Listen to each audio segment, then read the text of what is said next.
30% é a incidência de obesidade na população. E você sabia que acomete muito mais mulheres do que homens? Já sofreu com dieta que não perde peso? Tá lutando para perder aqueles quilinhos chatos? Fica aqui com a gente que nós vamos tentar te ajudar.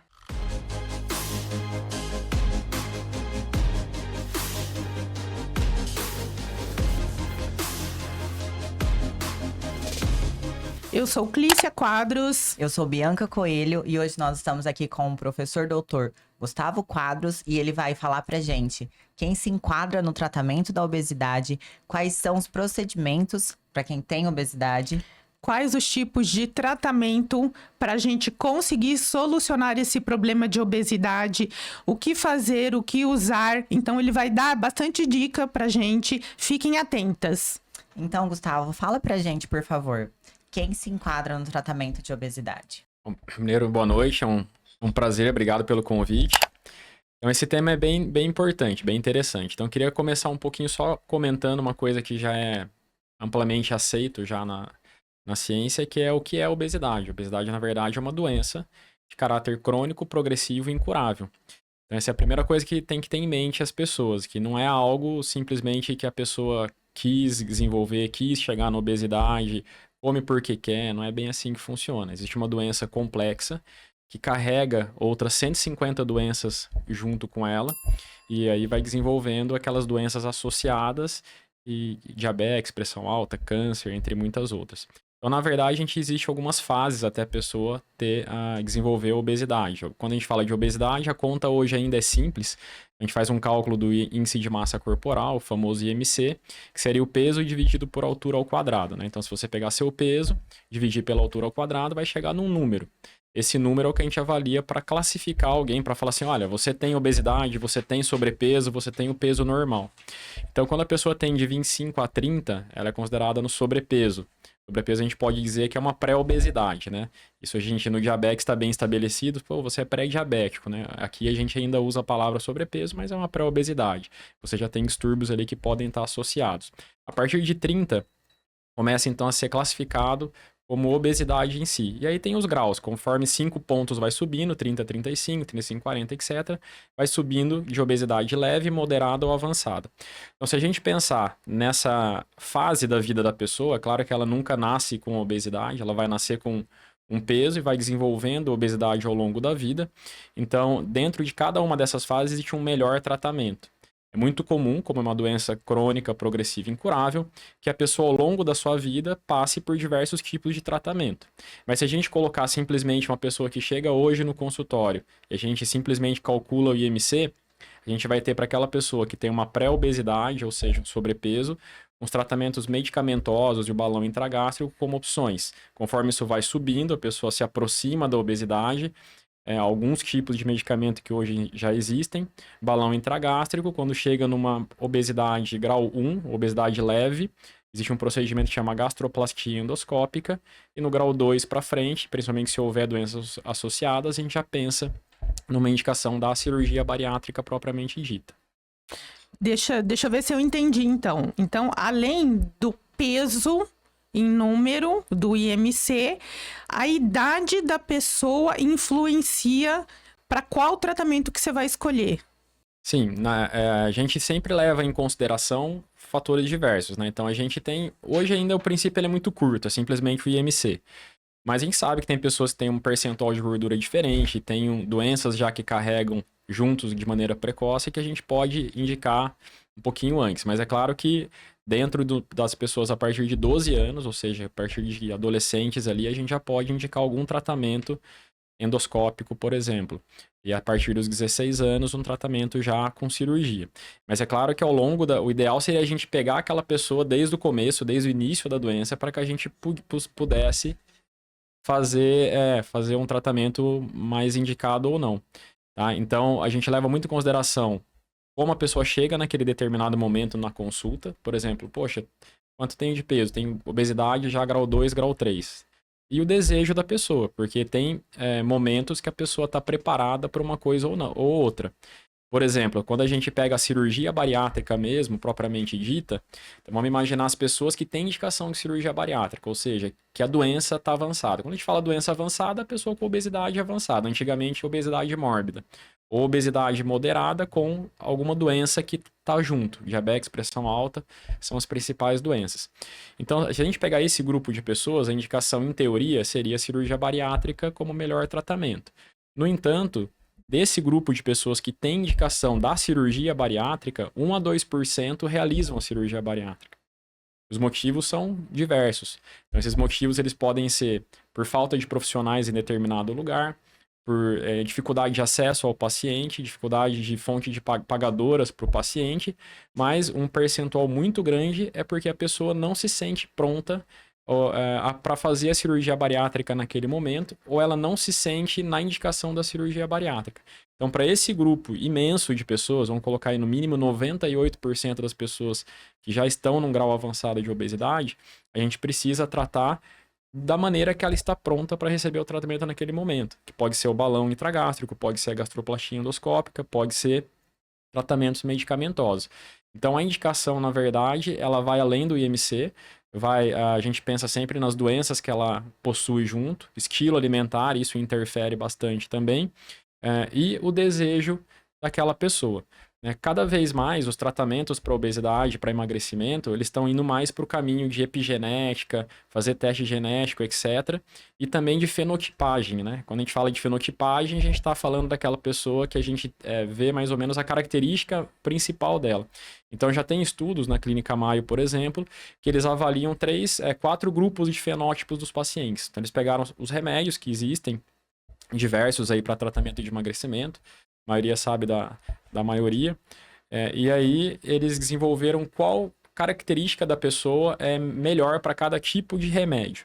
Então, por exemplo, existem pessoas que são pessoas que a fome é de origem cerebral. Então, essa pessoa, de determinado tratamento, ele normalmente é melhor.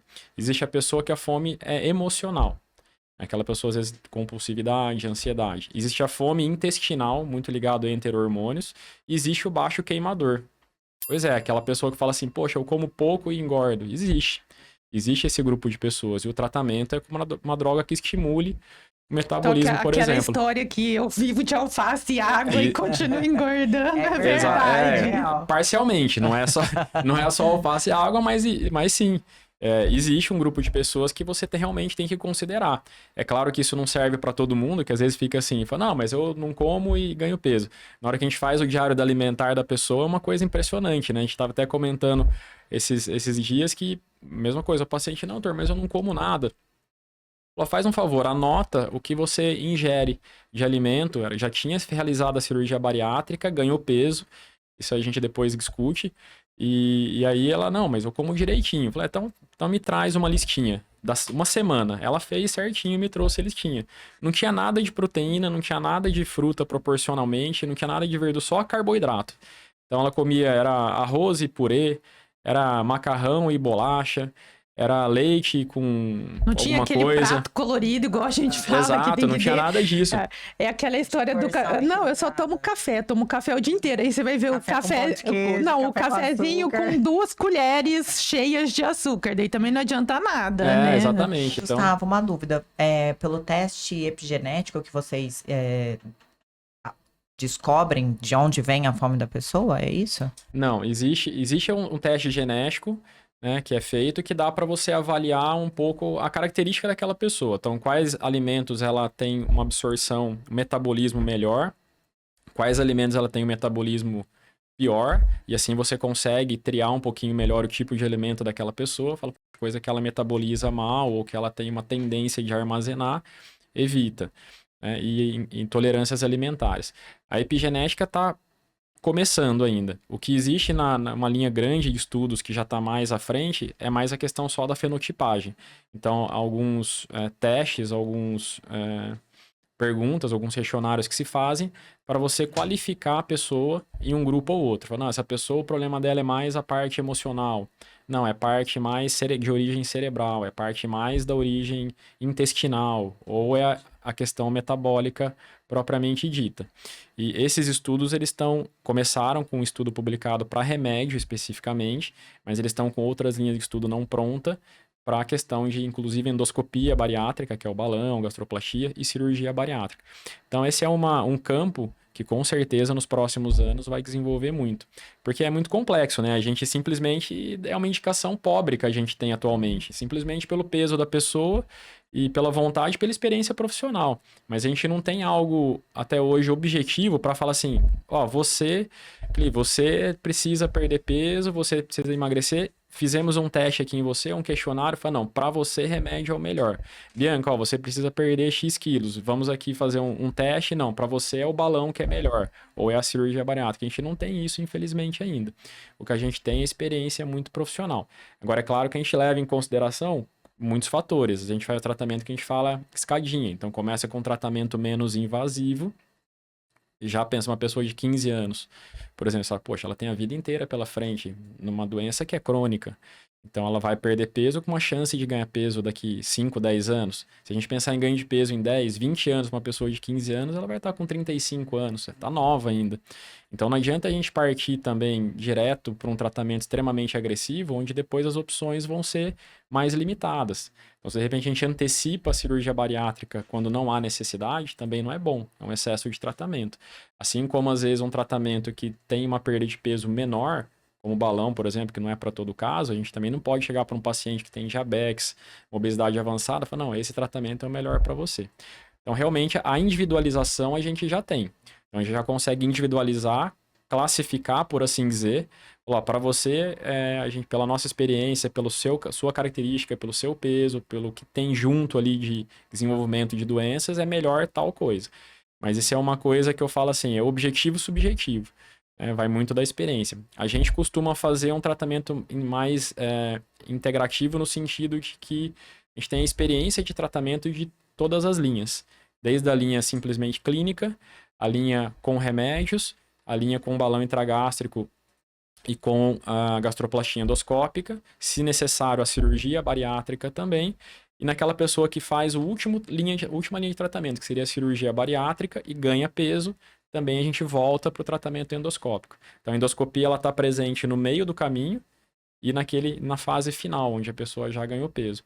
Mas cada um vai ter numa fase uma melhor indicação. E a endoscopia, assim, a endoscopia bariátrica, como assim que ela se enquadra de fato no tratamento da obesidade? Um exemplo muito pertinente, né? Se todo mundo lembrar, os mais novos talvez vão lembrar menos, mas quem aí tem de 35 anos, 40 anos para mais, lembra que antes a cirurgia, para você corrigir algum problema cardiológico de coronária, era a ponte de safena, né? Então, praticamente todo mundo, até um determinado momento, tinha que abrir o peito, fazer aquela cirurgia grande para você fazer um tratamento. Com o tempo, foi desenvolvendo os tratamentos minimamente invasivos, ou seja, os tratamentos através da angioplastia, o cateterismo. Então, pega um acesso, pega uma veia, uma artéria, vai ali, acha o caminho e você faz ali olhando por radiologia, né, por raio-x. Então, esse campo, ele desenvolveu que ele passou outras coisas. Na endoscopia é a mesma coisa. Na endoscopia é esse nicho intermediário que a gente tem. Então, a endoscopia ela é menos invasiva e ela está no meio do caminho. A gente pode dizer que antes existia só 2 tipos de tratamento. Então, aquela pessoa que tinha sobrepeso e precisava perder alguma quantidade de peso e tinha os remédios. E depois a gente ia direto para a pessoa com obesidade avançada, e era a cirurgia. Então, quer dizer, se ela tinha 25 de MC, 27 de MC, para ela poder operar, ela tinha que esperar no mínimo chegar a 35 de MC. Então, era muito comum antigamente, não, ganhei peso, fiquei 1 ano ganhando peso, 6 meses ganhando peso para operar. Isso já não tem mais. Esse meio do caminho, a endoscopia ocupa. Então, a gente fala assim, é um tratamento entre o tratamento com remédio e antes do tratamento por cirurgia. Entendi.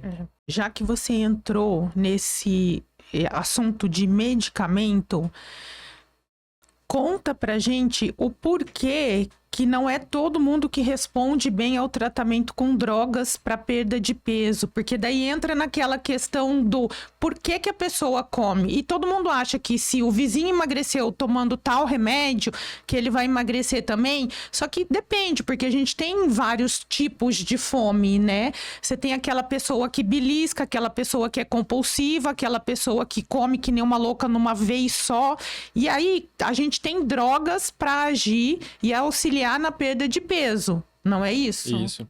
Então, isso é extremamente relevante. A gente tem um problema muito grande que a maioria dessas medicações são vendidas sem receita. sem receita. Então, a pessoa conhece realmente um amigo, a vizinha, tal, alguém que ouviu falar, propaganda, né? Tem muita propaganda. No Brasil ainda menos, mas tem muito. E aí ele vai lá na farmácia, compra, o próprio farmacêutico fala, não, você toma assim, é dessa maneira que toma, eu já te cadastro aqui no programa aqui pro desconto, etc, e começa. E aí realmente existe um percentual de pacientes que tem efeito colateral às vezes. Então, por exemplo, mesmo se a gente pegar a semaglutida, o Ozempic, que todo mundo conhece, tem gente que para de tomar porque tem um efeito bom da droga, que é assim... Que é o que ela, quer pra ela fala assim, nossa, mas eu ingiro e não consigo comer. Eu vomito, então... Mas, às vezes, o problema dela, então, é uma fome talvez emocional. A gente volta naquela questão da fenotipagem. Existem pessoas que não respondem realmente, né? Então, cada um tem um viés de consultório, né? Cada um tem um viés de consultório. Meu viés de consultório é que eu recebo as falhas. Então, normalmente eu recebo a pessoa que operou já e ganhou peso. Ou já tentou Ozempic, por exemplo, ou outros remédios e não funciona. É um excelente remédio, é um tratamento fantástico, mas tem um grupo de pessoas que não respondem. É difícil responder o porquê de não responder, né? Não ser responsível a esse remédio. Provavelmente, se a gente pensar no que a gente tem hoje mais à disposição de conhecimento, eu penso naquela fenotipagem mesmo. Quer dizer, existe aquela pessoa de fome intestinal, que seria uma pessoa ótima para esse tipo de remédio, do Ozempic. Existe a fome cerebral, que tem um efeito também. Existe aquela fome emocional. Então, o que é fome cerebral? É diferente de fome emocional? Diferente. A fome emocional, ela seria mais aquela pessoa que tem mais pro lado de ansiedade, compulsividade. Que ela desconta as emoções na comida. Isso, basicamente, isso aí. E a fome cerebral? A fome cerebral já é mais uma questão mais ligada a neuroreceptores. Neurotransmissores. Isso. E a parte intestinal, entre hormônios, e a parte baixo metabolismo, um mal queimador. Então, por exemplo, é remédio que às vezes a gente não usa tanto, alguns que a gente não tem no Brasil, até porque não se deu bem, tiveram muitos efeitos colaterais, até pelo mau uso. Mas eram medicações que aceleravam o metabolismo. Então, para um grupo de pessoas, vai bem. Mesma coisa o Ozempic, tudo, outras coisas. Então, quando a gente vai indicar um remédio, começa a primeira coisa que a gente precisa fazer alguns exames para saber se aquela pessoa não tem alguma coisa que o remédio vai piorar nela, né? E outra coisa é a gente tentar fazer essa análise. Então, por exemplo, para você eu acho que esse não é o melhor, para você eu acredito que essa via aqui é melhor, vamos tentar controlar seu apetite, vamos tentar controlar a sua ansiedade, tem que ir num psiquiatra, tem que acompanhar com a psicóloga. Mas, infelizmente, a coisa está se queimando etapas, né? Então, é muito comum aquela pessoa... É imediatismo, inclusive, né? a pessoa que teria uma indicação ou que tem uma indicação boa para um determinado remédio, só que ela usou por conta, de maneira errada, mas ela criou uma antipatia, ela criou uma aversão àquele remédio porque ela falou assim, não deu certo para mim. Vomitei. De repente, tem gente que começa uma dose cavalar já. E a gente vê muito distribuição de dose que não existe. Às vezes assim, não, mas tem que tomar X dosagem. A pessoa, não, vamos fazer uma maneira diferente. Então isso daí complica, porque quando a pessoa vem, às vezes a gente comenta, é muito comum falar assim, olha, você precisa fazer um tratamento por endoscopia, um balão intragástrico e vamos colocar um remédio junto, porque te ajuda. Cada um vai trabalhar numa parte. Um trabalha na saciedade, um trabalha na parte cerebral e na parte intestinal. Então existem associações. Existem essa associações. Associação é bem aceita? Pouco aceita ainda no nosso meio. A gente sempre comenta, mas é pouco aceita. Eu vejo duas questões importantes. A primeira, isso que a gente acabou de conversar, que seria aquela pessoa que ia fazer, se fosse para tomar remédio, eu não estaria aqui. Então, ela já tentou usar a medicação, não deu certo, e ela falou assim, não, já tentei e não deu certo, por que vai dar certo com você? Então, eu vou falar o porquê, da minha opinião, que a gente sempre conversa todo tratamento é multidisciplinar. Sim. Não existe um remédio milagroso. Então, mesmo se você usar uma medicação, tem que ter a mudança do conjunto. Por quê? O que mais engorda? A gente conversou no episódio com a Carol. É o Sim. ambiente. É o ambiente. Se você não muda sua rotina, seus hábitos alimentares, seu sono, não faz um exercício físico, bota o remédio junto ou faz algum procedimento que tem que fazer, ela não vai ter o resultado, às vezes, que a gente E espera. também não pode esperar da cirurgia um salvador, né, Gustavo? Não, inclusive isso é importantíssimo, porque é o que a gente fala sempre, a gente chama de equipe multidisciplinar, né? Então, a equipe multidisciplinar, que seria nutricionista, psicólogo, educador físico, toda essa parte, é fundamental, é obrigatório. Dá para se pensar o seguinte, que o comprimido de todo dia de controle para obesidade, imagina uma pessoa que tem pressão alta, toma um remédio para controlar a pressão. Ela tem que tomar todo dia. Se ela parar de tomar, pode ter problema na doença dela. Obesidade, esse comprimido diário, é a mudança comportamental. E é uma outra coisa também que as pessoas confundem. Falam assim, poxa, mas se fosse para eu mudar, se é para eu mudar, eu não preciso fazer procedimento. Esse já é um outro erro, porque é comum, é esperado que num grupo imenso das pessoas que já desenvolveram obesidade, uma mudança comportamental, ela não vai servir para a pessoa diminuir a necessidade dela de peso. Então ela precisa de um estímulo, precisa de um catalisador, que a gente fala, que são os procedimentos, para que ela alcance o resultado junto com a mudança comportamental. Mas com certeza absoluta, quem vai manter o peso daquela pessoa é o acompanhamento com os profissionais, que é muito mais importante do que o próprio procedimento, né? Então isso a gente sempre fala, a gente com os pacientes insere ele dentro da equipe, mas muitos não acompanham. Inclusive aquela pessoa que tem indicação para cirurgia, indicação formal para cirurgia, mas que a gente vê que ela não está preparada para esse desafio da mudança, eu acho muito interessante a gente abaixar um pouquinho de tratamento, colocar um balão ou fazer uma gastroplastia endoscópica, porque ela vai compreender. Se ela tiver falha, ela vai ganhar peso. Fala assim, poxa, doutor, tem gente que vai e volta e fala assim, nossa, não é que era verdade aquilo que você falou? Agora eu acabei ganhando peso de novo. Não, agora eu tô pronto pro próximo passo. E, infelizmente, a gente vê isso muito com a cirurgia também, às vezes. A pessoa fez uma cirurgia bariátrica, volta porque ganhou peso para a gente procurar algum tratamento. E aí ela fala, nossa, eu não estava preparado, realmente eu não acreditava, eu achava que eu ia operar e ia sumir. Ô, Gustavo, e como vocês lidam com isso? Porque eu imagino que deve ser um número alto, né? De pessoas que chegam, eu quero fazer, e você, por experiência, sabe se a pessoa tá preparada ou não, né? Eu já vou mandar outra. Fala pra gente em números qual que é a incidência de reganho de peso após cirurgia. Ó, a cirurgia bariátrica, que é o que menos ganha peso, de 20% a 30%, dependendo do grupo de pacientes estudados. Na média, 20%, pelo menos. Então, quer dizer, já é uma incidência muito alta se a gente pensar que a cada 10 que operam, 2 vão ter o ganho de peso de novo. O efeito da cirurgia tá lá, ela é um ótimo procedimento, só que tem uma doença por trás. Infelizmente, a memória nossa corporal é a memória do peso mais alto. Então, vai ter realmente essa tendência. Outra coisa importante que a gente mensura, que a gente mede muito nas consultas hoje, é a bioimpedância. Tem vários jeitos de marcar, mas a gente procura ter uma perda de gordura, que isso é uma outra coisa, né? Isso é engraçado também. Tem gente que a gente vê que tá super bem, que mudou o comportamento, tá fazendo atividade física, aí de repente ela estagna a perda de peso. Fala assim, nossa, esse mês... Aí eu falei assim, tá, mas como é que você tá na roupa? Assim, nossa, tô me sentindo bem, a roupa minha diminuiu de número. Então, vamos fazer aqui uma bioimpedância e ver quanto tá o percentual de gordura e o músculo.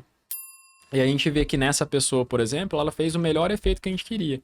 Ela manteve o peso naquele mês, por exemplo, fazendo atividade física, porque ela ganhou músculo, que ajuda na perda, no metabolismo energético, e ela perdeu aquela quantidade de gordura. Então, quer dizer, como é que você consegue manter o peso da balança ganhando músculo? Consequentemente, você perdeu de algum lugar, né? Mas a grande maioria das pessoas não acreditam muito nesses aspectos de você equilibrar. Então, a tendência é sempre a gente tentar perder peso às custas de gordura.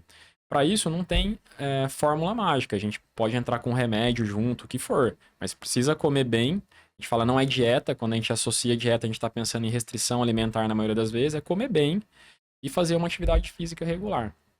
Sem isso, é muito difícil você alcançar uma manutenção a longo prazo com qualquer procedimento que seja. Então, Gustavo, agora é o nosso quadro Mitos e Verdades. A genética, ela determina se uma pessoa será obesa ou não? Verdade ou mentira? Não, mentira. Ela influencia, ela é um fator importantíssimo, mas o ambiente é o principal fator aí para ela estar ao desenvolvimento. É verdade que a genética é importante, mas não que só ela vai levar ao ganho de peso. Entendi. Dietas rápidas são eficazes? Só a curto prazo, curtíssimo prazo. As dietas restritivas, normalmente a longo prazo, pioram a pessoa, né? Então, a gente não recomenda essa dieta restritiva quando a gente pensa em obesidade. E cortar carboidrato é a única forma de perder peso? Não, precisa comer de tudo. Precisa ter uma dieta balanceada, na verdade. E aí indicar alguma coisa para que ela consiga, para que a pessoa consiga fazer, comer adequadamente, numa quantidade adequada, e o corpo não sinta essa interferência que a gente está tendo. E agora, o que todo mundo diz: obesidade é falta de vontade da pessoa de emagrecer, de ser magro? Então, não. A obesidade é uma doença. Então, existe uma coisa por trás que está fazendo ela ter esse desenvolvimento.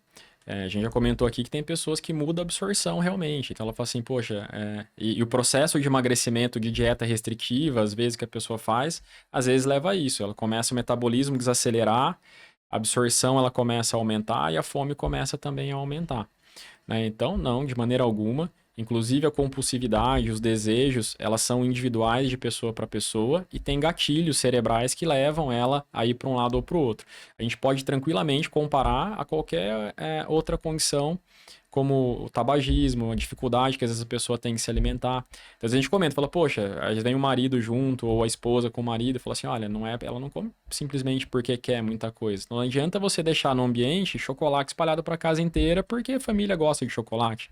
Então, precisa entender que para algumas pessoas, por exemplo, tem que mudar um pouco o ambiente, pelo menos durante uma fase da vida dela, para colaborar. Muito bom. Muito bom, então. Gustavo, a gente queria agradecer pela a sua parte 1. participação. Nós terminamos por aqui. Aguardem que terá a parte 2 deste episódio sobre obesidade com o Dr. Gustavo Quadros. Muito obrigada, gente. A gente espera vocês. Obrigada, Obrigado, Gustavo. tchau. Até.